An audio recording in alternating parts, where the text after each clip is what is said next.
Hello. Welcome to the Bore You to Sleep podcast. The podcast that will hopefully help you get to sleep. I am going to read an open source book, one that is not particularly interesting, but one that is hopefully boring enough to get you to sleep.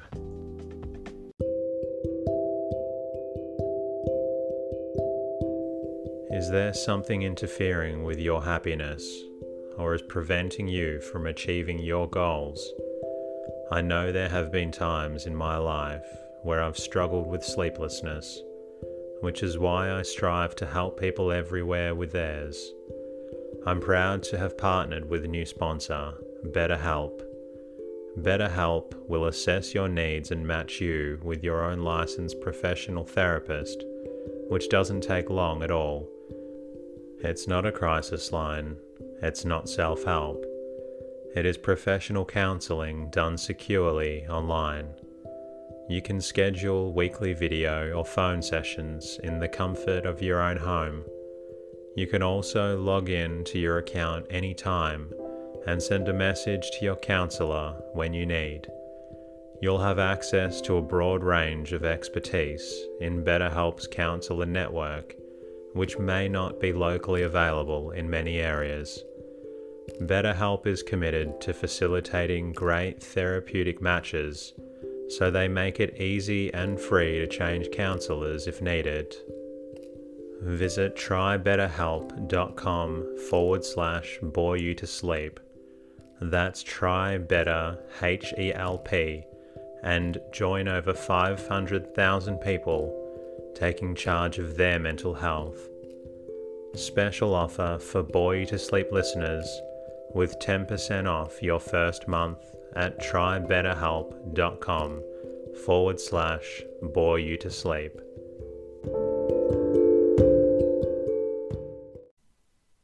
Tonight's readings comes from the works of Edgar Allan Poe. Edgar Allan Poe has become, in time, one of America's greatest poets. During his life, however, his talent was known, but his success was not as evident.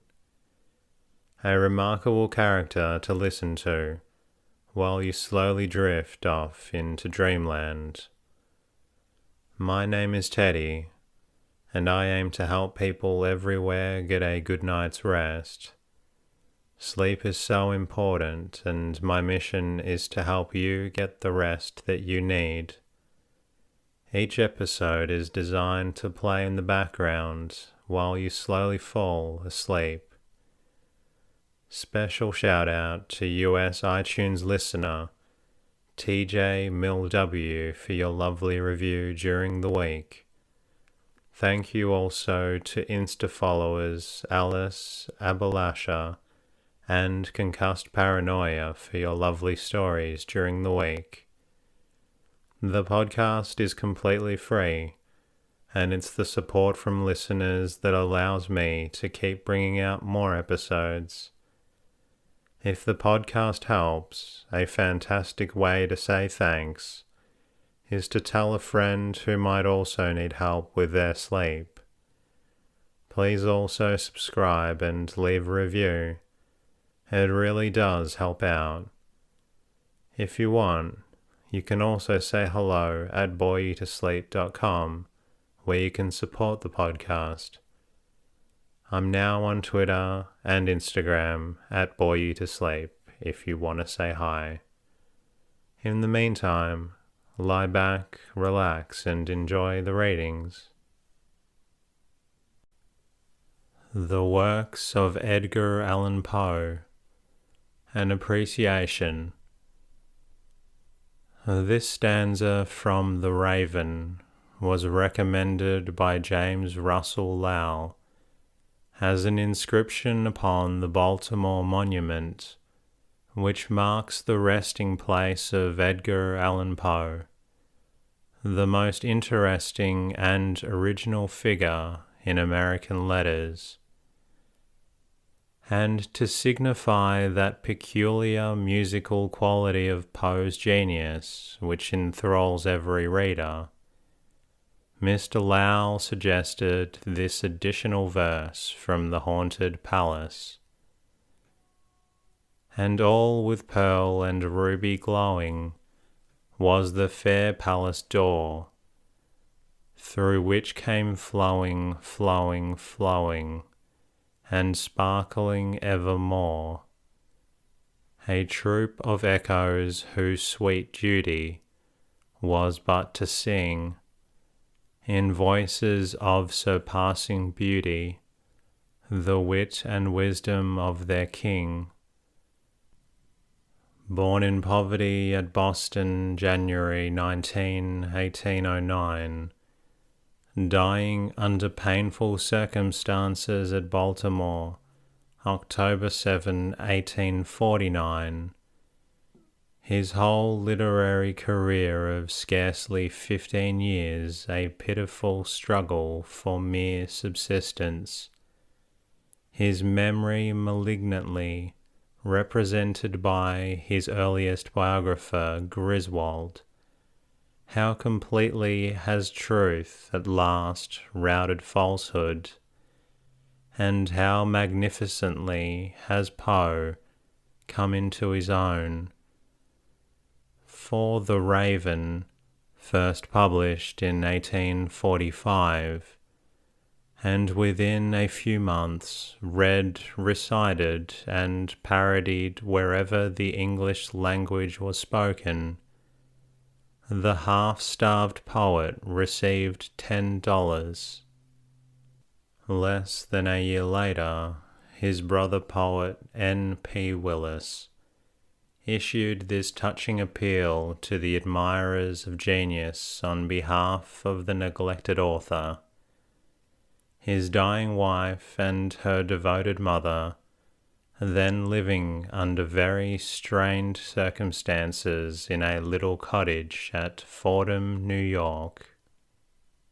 Here is one of the finest scholars, one of the most original men of genius, and one of the most industrious of the literary profession of our country, whose temporary suspension of labour from bodily illness drops him immediately to a level with the common objects of public charity. There is no intermediate stopping place, no respectful shelter, where with the delicacy due to genius and culture, he might secure aid till with returning health he would resume his labours and his unmortified sense of independence.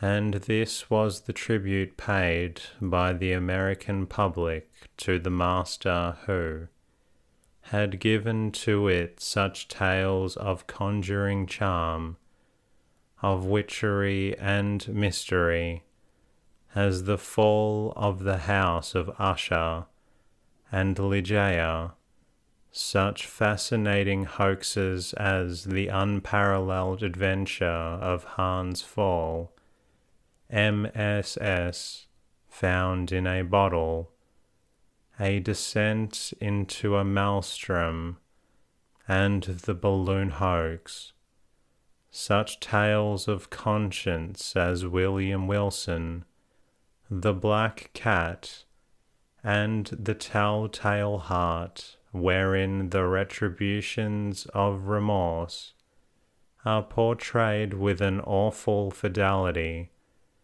such tales of natural beauty as the island of the Fae and the domain of Arnheim, such marvellous studies in ratiocination as the gold bug, the murders in the Rue Morgue, the purloined letter, and the mystery of Marie Roget, the latter a recital of fact, demonstrating the author's wonderful capability of correctly analyzing the mysteries of the human mind. Such tales of adventure as the narrative of Arthur Gordon Pym, such papers of keen criticism and review as one for Poe, the enthusiastic admiration of Charles Dickens, although they made him many enemies among the overpuffed minor American writers, so mercilessly exposed by him. Such poems of beauty and melody as The Bells, The Haunted Palace, Tamer Lane, The City in the Sea, and The Raven. What delight for the jaded senses of the reader is this enchanted domain of wonder pieces! What an atmosphere of beauty, music, colour! What resources of imagination, construction, analysis, and absolute art! One almost might sympathize with Sarah Helen Whitman, who, confessing to a half faith in the old superstition of the significance of anagrams, found in the transposed letters of Edgar Poe's name the words "a god peer." His mind, she says, was indeed a haunted place, echoing the footfalls of the angels and demons. No man, Poe himself wrote, has recorded. No man has dared to record the wonders of his inner life. In these 20th century days of lavish recognition, artistic, popular, and material, of genius, what rewards might not a Poe claim? Edgar's father, a son of General David Poe, the American revolutionary patriot and friend of Lafayette, had married Mrs. Hopkins, an English actress, and the match, meeting with parental disapproval, had himself taken to the stage as a profession. Notwithstanding Mrs. Poe's beauty and talent, the young couple had a sorry struggle for an existence. When Edgar, at the age of 2 years, was orphaned, the family was in the utmost destitution. Apparently the future poet was to be cast upon the world homeless and friendless. But fate decreed that a few glimmers of sunshine were to illumine his life, for the little fellow was adopted by John Allan, a wealthy merchant of Richmond, Virginia. A brother and sister, the remaining children were cared for by others. In his new home, Edgar found all the luxury and advantages money could provide. He was petted, spoiled, and shown off to strangers. In Mrs. Allan he found all the affection a childless wife could bestow. Mr. Allan took much pride in the captivating, precocious lad. At the age of 5 the boy recited, with fine effect, passages of English poetry to the visitors at the Allan house. From his 8th to his 13th year, he attended the Manor House School at Stoke Newington, a suburb of London. It was the Reverend Dr. Bransby, head of the school, whom Poe so quaintly portrayed in William Wilson. Returning to Richmond in 1820, Edgar was sent to the school of Professor Joseph H. Clarke. He proved an apt pupil. Years afterward, Professor Clarke thus wrote, "While the other boys wrote mere mechanical verses, Poe wrote genuine poetry. The boy was a born poet. As a scholar, he was ambitious to excel. He was remarkable for self-respect without haughtiness. He had a sensitive and tender heart, and would do anything for a friend. His nature was entirely free from selfishness. At the age of 17, Poe entered the University of Virginia at Charlottesville. He left the institution after one session. Official records prove that he was not expelled. On the contrary, he gained a credible record as a student, although it is admitted that he contracted debts and had an unforgivable passion for card playing. These debts may have led to his quarrel with Mr. Allan, which eventually compelled him to make his own way in the world. Early in 1827, Poe made his first literary venture. He induced Calvin Thomas, a poor and youthful printer, to publish a small volume of his verses under the title Tamer Lane and Other Poems. In 1829, we find Poe in Baltimore with another manuscript volume of verses, which soon published. Its title was Al-Araraf, Tamerlane, and Other Poems.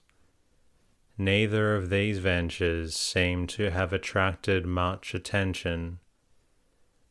Soon after Mr. Allan's death, which occurred in 1829, Poe, through the aid of Mr. Allan, secured admission to the United States Military Academy at West Point. Any glamour which may have attached to cadet life in Poe's eyes was speedily lost, for discipline at West Point was never so severe, nor were the accommodations ever so poor. Poe's bent was more and more toward literature. Life at the Academy daily became increasingly distasteful. Soon he began to purposefully neglect his studies and to disregard his duties, his aim being to secure his dismissal from the United States service. In this he succeeded. On March 7, 1831, Poe found himself free.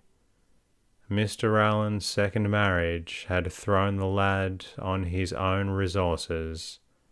His literary career was to begin.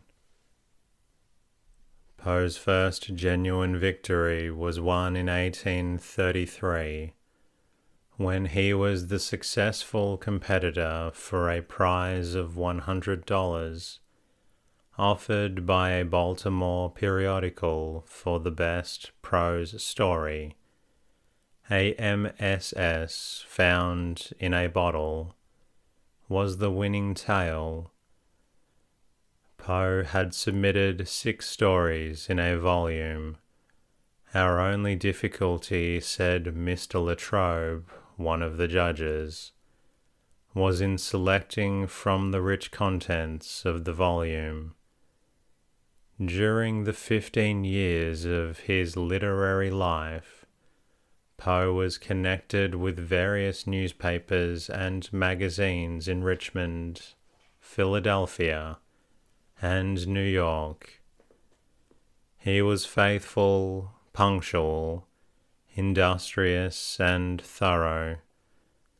N.P. Willis, who for some time employed Poe as critic and sub-editor on the Evening Mirror, wrote thus: "With the highest admiration for Poe's genius and a willingness to let it alone for more than ordinary irregularity, we were led by common report to expect a very capricious attention to his duties, and occasionally a scene of violence and difficulty.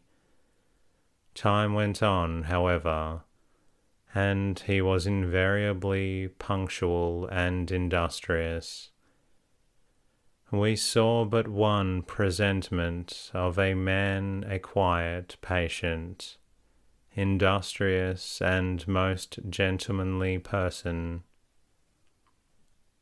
We heard from one who knew him well what should be stated in all mention of his lamentable irregularities, that with a single glass of wine his whole nature was reversed. The demon became uppermost, and though none of the usual signs of intoxication were visible, his will was palpably insane. In the reversed character, we repeat, it was never our chance to meet him." On September 22, 1835, Poe married his cousin Virginia Clem in Baltimore. She had barely turned 13 years. Poe himself was but 26. He then was a resident of Richmond and a regular contributor to the Southern Literary Messenger. It was not until a year later that the bride and her widowed mother followed him thither. Poe's devotion to his child wife was one of the most beautiful features of his life. Many of his famous poetic productions were inspired by her beauty and charm. Consumption had marked for her its victim, and the constant efforts of husband and mother were to secure for her all the comfort and happiness their slender means permitted. Virginia died January 30, 1847, when she was but 25 years of age.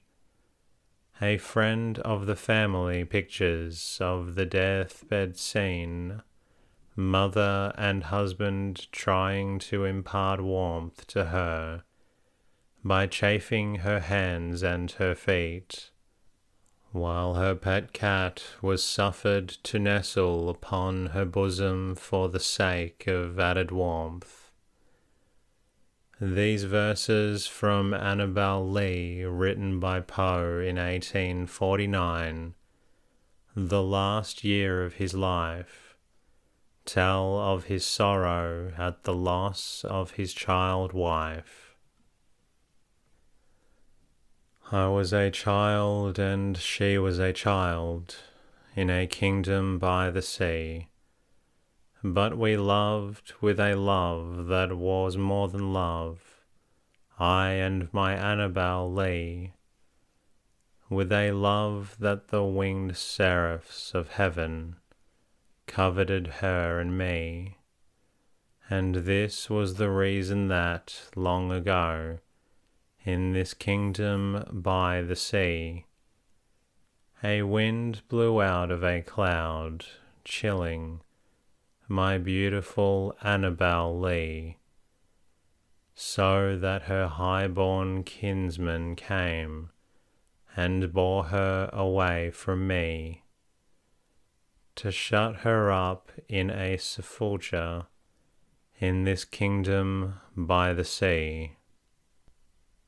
Poe was connected at various times and in various capacities with the Southern Literary Messenger in Richmond, Virginia, Graham's Magazine, and the Gentleman's Magazine in Philadelphia, the Evening Mirror, the Broadway Journal, and Godey's Lady's Book in New York.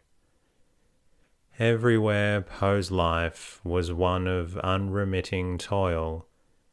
No tales and poems were ever produced at a greater cost of brain and spirit. Poe's initial salary with the Southern Literary Messenger, to which he contributed the first drafts of a number of his best-known tales, was $10 a week. 2 years later, his salary was but $600 a year. Even in 1844, when his literary reputation was established securely, he wrote to a friend expressing his pleasure because a magazine to which he was to contribute had paid him an extra $20 monthly for 2 pages of criticism. Those were discouraging times in American literature, but Poe never lost faith. He was finally to triumph wherever pre-eminent talent winners and admirers were. His genius has had no better description than in this stanza from William Winter's poem, read at the dedication exercises of the Actors' Monument to Poe, May 4, 1885, in New York. He was the voice of beauty and of woe, passion and mystery and the dread unknown, pure as the mountains of perpetual snow, cold as the icy winds that round them moan, dark as the caves wherein earth's thunders groan, wild as the tempests of the upper sky, sweet as the faint, far-off celestial tone of angel whispers, fluttering from on high, and tender as love's tear when youth and beauty die. In the 2.50 years that have elapsed since Poe's death, he has come fully into his own. For a while Griswold's malignant representations coloured the public estimate of Poe as a man and as a writer, but these were misrepresentations.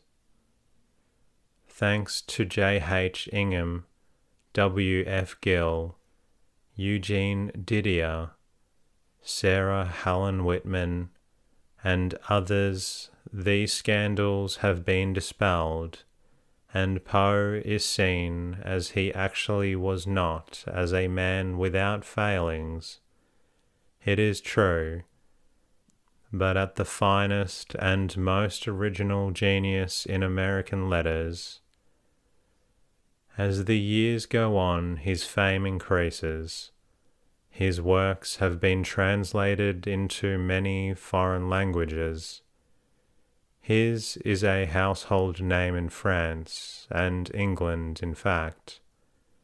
The latter nation has often uttered the reproach that Poe's country has been slow to appreciate him, but that reproach, if it ever was warranted, certainly is untrue. Edgar Allan Poe, by James Russell Lowell. The situation of American literature is anomalous. It has no center, or, if it have, it is like that of a sphere of Hermes. It is divided into many systems, each revolving round its several suns, and often presenting to the rest only the faint glimmer of a milk and water way. Our capital city, unlike London or Paris, is not a great central heart from which life and vigour radiate to the extremities, but resembles more an isolated umbilicus stuck down as near as may to the centre of the land, and seeming rather to tell a legend of former usefulness than to serve any present need. Boston, New York, Philadelphia, each has its literature almost more distinct than those of the different dialects of Germany, and the young queen of the West has also one of her own, of which some articulate rumour barely has reached us dwellers by the Atlantic. Perhaps there is no task more difficult than the just criticism of contemporary literature. It is even more grateful to give praise where it is needed than where it is deserved. And friendship so often seduces the iron stylus of justice into a vague flourish, that she writes what she seems rather like an epitaph than a criticism. Yet if praise be given as an alms, we could not drop so poisonous a one into any man's hat. The critic's ink may suffer equally from too large an infusion of nutgalls or of sugar. But if it is easier to be generous than to be just, and we might readily put faith in that fabulous direction to the hiding place of truth, did we judge from the amount of water which we usually find mixed with it.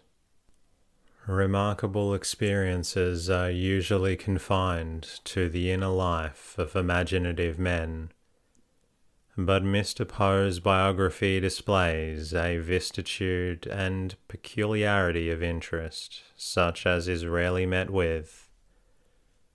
The offspring of a romantic marriage, and left an orphan at an early age, he was adopted by Mr. Allan, a wealthy Virginian whose barren marriage bed seemed the warranty of a large estate to the young poet. Having received a classical education in England, he returned home and entered the University of Virginia, where, after an extravagant course, followed by reformation at the last extremity, he graduated with the highest honours in his class.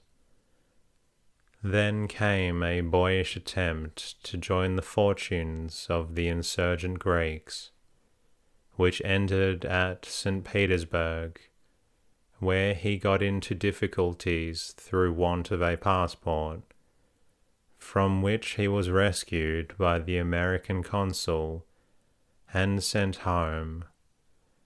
He now entered the military academy at West Point, from which he obtained a dismissal on hearing of the birth of a son to his adopted father by a second marriage, an event which cut off his expectations as an heir.